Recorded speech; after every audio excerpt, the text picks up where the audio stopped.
Hello welcome everyone, कैसे आप सभी लोग। वेलकम टू सिंकोरी एजुकेशन प्लेटफॉर्म। आप सभी का यहाँ स्वागत है। पिछले लेक्चर में हमने the black aeroplane part 2 by Frederick Forsyth हमने चैप्टर कंप्लीट कर लिया था। ठीक है, मैंने आपको अच्छे से समझाया, पूरा एनालाइजिंग मैंने आपको बताया कि कैसे क्या है। जो हमारे जो ऑथर हैं, यानी कि जो हमारे मेन प्रोटैगनिस्ट भी हैं, पायलट भी हैं, खुद वही कहानी लिख भी रहे हैं और उस कहानी के अंदर मेन कैरेक्टर भी है। ठीक है, हमारे पायलट एंड ऑथर सेम ही है। ठीक है, और उनको काफ़ी ज़्यादा थ्रिलर्स लिखने का शौक है और वो काफ़ी ज़्यादा फेमस नोवेलिस्ट हैं एंड एट प्रेजेंट भी अभी वो हमारे साथ हैं यहाँ पे। ठीक है, एक बार आगे बढ़ने से पहले let's summarise what we have learn today.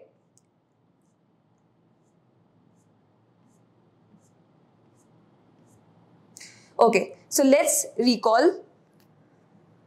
It is a mysterious story penned down by Frederick Forsyth, right?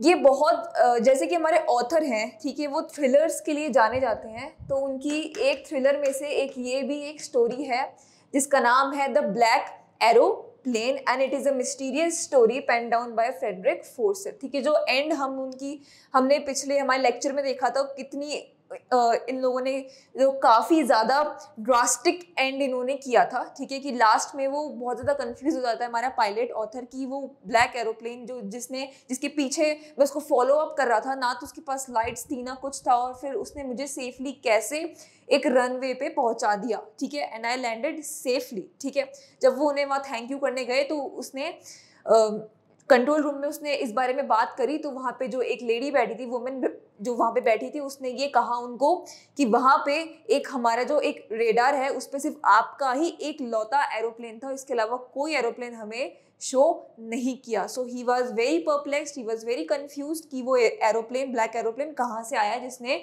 उसकी मदद करी। और यहीं पर स्टोरी हमारी एंड हो जाती है। ठीक है, so it is a mysterious story pen down by Frederick Forsyth. The pilot desires to be with his family and have the next morning's breakfast in London. ठीक है, तो हम शुरू के स्टैंजाज में देखते हैं, शुरू के पैराग्राफ में हम देखते हैं कि कहानी स्टार्ट होती है कि पायलट जो है अभी हमारे फ्रांस में है, पेरिस कंट्रोल रूम में वो इन्फॉर्म कर रहे हैं कि मैं इंग्लैंड की तरफ जा रहा हूँ। और वो क्यों जा रहे हैं इंग्लैंड की तरफ? अपनी फैमिली से मिलने। काफ़ी लंबे समय बाद वो अपनी फैमिली से मिल रहे थे। So he was very excited, ठीक है, he was very ravishing to meet his family and his desire is to have a English breakfast with them. ठीक है, तो the pilot desires to be with his family and have the next morning's breakfast in London, and as soon as he crosses Paris, he witnesses a group of black clouds.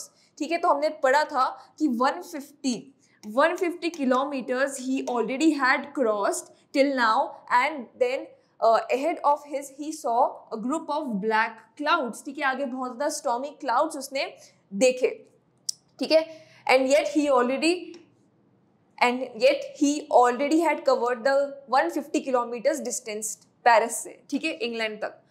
Next point, he decides to risk his life as he is blinded by his desire, but नहीं, author ने ये decision लिया कि नहीं, मैं risk ये लूँगा। ठीक है, क्योंकि उसको बहुत ज़्यादा मन था अपनी फैमिली के साथ मिलने का और वो इंग्लिश ब्रेकफास्ट को एंजॉय करने का।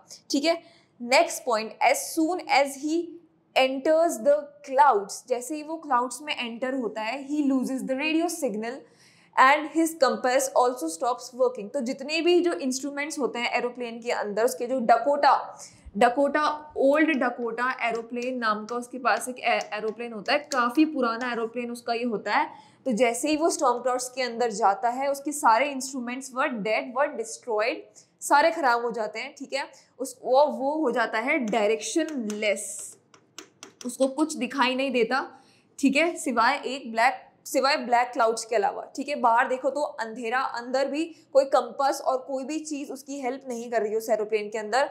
और जब वो कंट्रोल रूम से कांटेक्ट बनाने की कोशिश कर रहा है तो उसका रेडियो भी उसी वक्त खराब हो जाता है। ठीक है, then next, in the middle of the danger. ठीक है, तो जैसे ही ये घटना हो रही थी, he gets a look at another aeroplane, उसको एक दूसरा एरोप्लेन दिखाई देता है, the pilot of which signals him to follow. ठीक है, तो जो उसके अंदर का पायलट होता है वो उसको एक हैंड वेव करता है, ठीक है, उसको वो साइन देता है कि फॉलो मी। सो उसके पास और कोई ऑप्शन नहीं होता उस वक्त, so he follow that black aeroplane immediately with an obedient child, ठीक है, जैसे एक आज्ञाकारी बच्चा, ठीक है, हर किसी जो जिसको वो आइडियल मानता है उसको फॉलो करता है, वैसे ही ऑथर ने भी, उसके पास कोई ऑप्शन नहीं था सिवाय उसको फॉलो करने के अलावा, so he follows him with obediently. Then next point, the pilot of black aeroplane helps him get access to the runway when Dakota's fuel tank about to run out, ठीक है। तो हमने ये देखा था हमारे चैप्टर में कि हाफ एन आवर हो जाते हैं उसको, हाफ एन आवर हो जाते हैं किसको, ओल्ड डकोटा एरोप्लेन को उसके पीछे पीछे फॉलो अप करते हैं। And now author is getting very very terrified, he is getting very timid about the weather conditions and about his fuel tank because it's about to get out, ठीक है। तो उसका फ्यूल टैंक था वो खत्म होने की कगार पे था, सिर्फ 5 से 10 मिनट का फ्यूल बचा था उसके पास कि वो ऊपर उड़ सके। तो वो बहुत ज़्यादा टेंस हो गया कि और कितनी देर में हम पहुंचेंगे। लेकिन in the middle of the danger he gets, the pilot of black aeroplane helps him get access to the runway, और फाइनली उसको एक रनवे दिखाई देता है, ठीक है, हमारे ऑथर को यहाँ पे रनवे दिखाई देता है एंड ही वेरी हैप्पी, और वो बहुत जल्दी से खुश हो जाता है। Dakota's fuel tank about to run out, ठीक है, डकोटास के फ्यूल रन आउट होने से पहले ही वो जो है सेफली लैंड कर लेता है। He did not come to know who that pilot was in the black airplane without lights who helped him survive. तो अब वो कंट्रोल रूम में जाता है, पूछताछ करता है कि मुझे थैंक यू बोलना है जिसने मेरी जान बचाई। लेकिन जो कंट्रोल रूम में लेडी होती है वो ये वो देख के बहुत ज़्यादा स्ट्रेंजली रिएक्ट करती है, क्योंकि उसके रेडार पे सिर्फ ऑथर का ही, यानी कि हमारा जो पायलट है ऑथर, सिर्फ उन्हीं का होता है एरोप्लेन उस रेडार पर, और कोई एरोप्लेन उस वक्त वहाँ मौजूद होता ही नहीं है। तो जो हमारे ऑथर है वो बहुत ज़्यादा परप्लेक्स्ड हो जाते हैं, कन्फ्यूज हो जाते हैं, वो बहुत ज़्यादा स्ट्रेंज रिएक्ट करते हैं कि वो एरोप्लेन था कौन, और उसमें जो पायलट है वो गया कहाँ आखिरकार, और वो भी उसने मुझे फॉलो किया, ठीक है, मैं उसको फॉलो करता गया विदाउट एनी लाइट्स। जिस एरोप्लेन को वो फॉलो कर रहे थे उस एरोप्लेन पे कोई लाइट्स भी नहीं थी, ठीक है। तो वो बहुत ज़्यादा कंफ्यूज हो गए कि किसने उनकी मदद करी। तो ये था हमारा चैप्टर की समरी, एक बार रिकॉल मैंने आपको करा दिया है। Now next move on to the question and answers. तो टेक्सचुअल क्वेश्चंस के लिए मैंने पहले भी आपको ये चीज़ बताई थी, ठीक है, मैं फिर से आपको ये चीज़ बता रही हूँ कि write precisely, you have to write very precisely, and दूसरा टेक्सचुअल आंसर्स लिखना है आपको। मतलब जो टेक्स्ट बुक में जो लैंग्वेज यूज की गई है वही आंसर्स आपको यूज करने हैं, ठीक है, वही लैंग्वेज, टेक्सचुअल आंसर्स या फिर टेक्सचुअल लैंग्वेज आपको यूज करनी है, ठीक है। तो चैप्टर को जितना हो सके बार बार पढ़िए, ठीक है। It will help you in your answer writing in your literature section of your part, ठीक है। So question number 1, I will take the risk, what is the risk and why does the narrator take it. So ये एक part लिया गया है आपके story में से ही कि जब ऑथर कह रहे हैं कि I will take the risk, so किस रिस्क की यहाँ पे बात हो रही है और क्यों रिस्क लेने की बात की है हमारे नैरेटर ने। So answer, a huge storm was brewing up, ठीक है, ब्रूइंग अप मतलब coming up, brewing up means coming up, and the author was keen to reach his home to spend his holiday.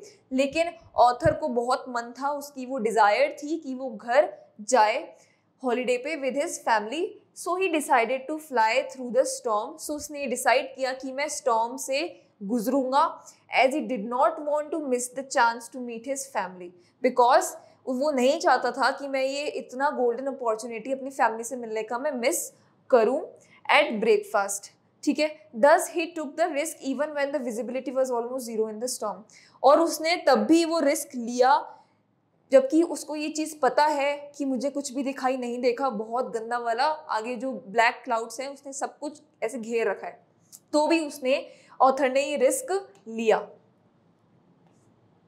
Next question, describe the narrator's experience as he flew the aeroplane into the storm. तो narrator का क्या experience था जैसे ही उन्होंने वो risk लिया और वो स्टॉर्म के अंदर चले गए, ठीक है। तो वो पार्ट आपको यहाँ पे एक्सप्लेन करना है। एज द पायलट यानी कि हमारे author entered the storm his plane started jumping and twisting. ठीक है, तो जैसे ही हमारे पायलट जो है स्टॉर्म के अंदर आए, उनका जो प्लेन है वो तेज हवा के कारण बहुत ज़्यादा ट्विस्ट करने लग गया, ठीक है, और जंप करने लग गया। He could not see anything outside, उसको कुछ दिखाई नहीं दे रहा था प्लेन के बाहर, क्योंकि आगे बहुत ज़्यादा काला था, it was black. When he looked at the compass and the other instruments, they had stopped to function due to storm. और उसने जैसे ही हेल्प के लिए अपने ओल्ड डकोटा एरोप्लेन के अंदर रेडियो और कंपास की हेल्प लेना चाही, तो उसने देखा कि सारे जो हैं वो डेड हो चुके हैं, यानी कि डिस्ट्रॉय हो चुके हैं उसके एरोप्लेन के सारे इंस्ट्रूमेंट स्टॉर्म की वजह से। It was a terrible and a fearsome experience for him, और इस एक्सपीरियंस से वो बहुत ज़्यादा डर गया था। ठीक है, the fuel tank was almost empty, और जो फ्यूल टैंक था वो बहुत जल्द खत्म होने वाला था। And he could not fly for more than 10 minutes. ठीक है, और जो फ्यूल टैंक था उसका बहुत जल्दी से खत्म होने वाला था, और उसने देखा कि 10 मिनट से ज़्यादा मैं नहीं उड़ सकता हूँ। Then he saw another black aeroplane by his side and the pilot of the plane signalled him to follow. It was a surprise for the narrator as the other black aeroplane has no light. He followed him without any choice and landed safely on the runway. ठीक है, जैसे recall में मैंने आपको पूरी कहानी समझाई है, यहाँ भी आपको पूरा एक्सपीरियंस यहाँ पे आपको एक्सप्लेन करना है कि कैसे वो कितना ज़्यादा डर गया था, और फिर उसको एक ब्लैक एरोप्लेन दिखाई दिया which signalled him to follow him. ठीक है, then like an obedient child, and उसके पास और कोई चॉइस भी नहीं थी उसको फॉलो करने के अलावा, he followed the black aeroplane and he landed safely.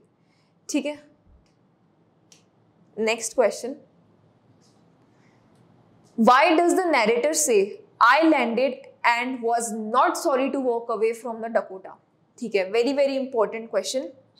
The narrator says so because the old Dakota carries him on the verge of death with dead compass. ठीक है, नैरेटर ने ऐसा इसलिए कहा क्योंकि जब नैरेटर को अपने इंस्ट्रूमेंट्स ही अपने ओल्ड डकोटा एरोप्लेन की सबसे ज़्यादा ज़रूरत थी, एंड टाइम पे उसका साथ उसके सारे इंस्ट्रूमेंट्स ने छोड़ दिया था। ठीक है, dead compass, dead radio and dead other instruments. Now it was of no use, अब कोई मतलब नहीं रह गया था। More he wanted to get home for a good English breakfast. ठीक है, तो उसको ये चीज़ बोलते हुए कोई दुख नहीं होगा कि मैं अपने ओल्ड डकोटा एरोप्लेन को अब छोड़ रहा हूँ। ठीक है, ये मतलब है इसका। Then next question, what made the women in the control centre look at the narrator strangely? ठीक है, तो क्यों कंट्रोल सेंटर में जब वो इंग्लैंड पहुंचा नैरेटर, ठीक है, तो वहाँ पे जब कंट्रोल सेंटर पे जो लेडी थी, वुमेन थी, ठीक है, वो क्यों उसको ऐसे स्ट्रेंजली देख रही थी? वो इसलिए क्योंकि the woman in the control center looked at the narrator strangely because the narrator asked her about the black aeroplane and she had seen no one except the narrators in the sky during the storm. ठीक है, वो ऐसा इसलिए क्योंकि जब narrator ने उससे उस ब्लैक एरोप्लेन के बारे में पूछताछ की कि वो कहाँ है, I want to thank you him, ठीक है, because of him I reached safely down there, then the old lady react very strangely and said and told him about that on her radar there is only his aeroplane. ठीक है, और कोई aeroplane वहां पर मौजूद नहीं है। ठीक है, even the radar showed only the narrator's plane that night in the sky.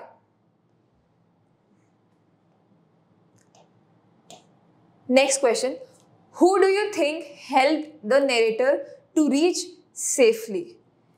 Discuss this among yourselves and give reasons for your answer. Okay, so आपके हिसाब से आपको क्या लगता है किसने नैरेटर की हेल्प की? ठीक है, सेफ लैंडिंग में। Discuss this among yourselves and give reasons for your answers. So it is very difficult to say about the unknown pilot. Okay, तो जो ऑथर ने हमारे यहाँ पे इतने एंड नोट पे अजीब सा स्ट्रेंजली एंड किया है, सो हमारे लिए भी ये जानना, ये पहचानना और इस चीज़ को मानना कि जो पायलट है उन्होंने उसकी हेल्प की है। It is very difficult to say about the unknown pilot who help the narrator. ठीक है, but probably it was the narrator himself that help him to overcome the fear in the storm as no other plane was seen in the radar except the narrator's. लेकिन it's very important question, इसको ध्यान से समझेंगे। ठीक है, लेकिन ऐसा भी हो सकता है कि नैरेटर हिमसेल्फ, ठीक है, ऐसा भी हो सकता है कि नैरेटर जो है उसने अपनी मदद खुद ने की है। ठीक है, उसने अपने फियर से ओवरकम किया स्टॉर्म से बाहर आने के लिए, and no other plane was seen in the radar except the narrator's Dakota plane. हो सकता है कि उसके दिमाग में ही वो ब्लैक एरोप्लेन हो, ठीक है। इट्स वेरी इंपॉर्टेंट, अगर ऐसा क्वेश्चन बोर्ड में आता है आपको सेम एग्जैक्ट आपको यही आंसर लिखकर आना है, because he has overcome his fear. जैसे यंग सीगल में देखो, ये जो दोनों स्टोरीज है, पार्ट 1 द यंग सीगल वाली और पार्ट 2 द ब्लैक एरोप्लेन, ये दोनों ही चीजें हमें ये सिखाती हैं how can you overcome your fear, ठीक है। तो मेन जो कहानी का पार्ट है वो यही है कि कैसे इंसान अपने फियर से ओवरकम करके जीत को हासिल करता है, ठीक है। तो अगर ये क्वेश्चन बोर्ड में आता है, और पक्का आई एम श्योर ये आएगा, ठीक है, तो आपको यही लिख कर आना है कि it was the narrator himself that helped him to overcome the fear. It's very important. In the storm, as no other plane was seen in the radar except the narrator's Dakota plane, क्योंकि इसके अलावा एक यही option है, ठीक है, जो हमें दिखता है। In that fearsome situation, he might have been hallucinating. हो सकता है कि इतनी ज्यादा डरावनी सिचुएशन में वो हेलुसिनेट कर रहा हो, ठीक है, उसने अपने दिमाग में ही सोच लिया हो कि कोई ब्लैक एरोप्लेन उसके आगे है, and he was blindly following him, right. He himself was a good pilot and brave enough who himself helped land safely. और वो जो खुद हमारे जो पायलट है, ऑथर है, वो खुद एक बहुत ही अच्छा पायलट है और ब्रेव है इतना कि उसने अपनी मदद खुद करी अपने आप को सेफ लैंड करवाने में, ठीक है। तो ये था हमारा मोस्ट इम्पोर्टेंट पार्ट, ठीक है। ये क्वेश्चन बहुत ज़्यादा इंपॉर्टेंट है, इसको अच्छे से पढ़िए, एनालाइज करिए, इसको लिखिए, ठीक है। और अगर आपको लगता है कि आप इसमें और पॉइंट्स नोट डाउन कर सकते हैं तो प्लीज ऐड ऑन इट, ठीक है। सो ये हमारे खत्म होते हैं एनसीईआरटी टेक्सचुअल क्वेश्चंस, ठीक है। तो मिलते हैं नेक्स्ट लेसन में, आज के लिए इतना ही। Thank you everyone.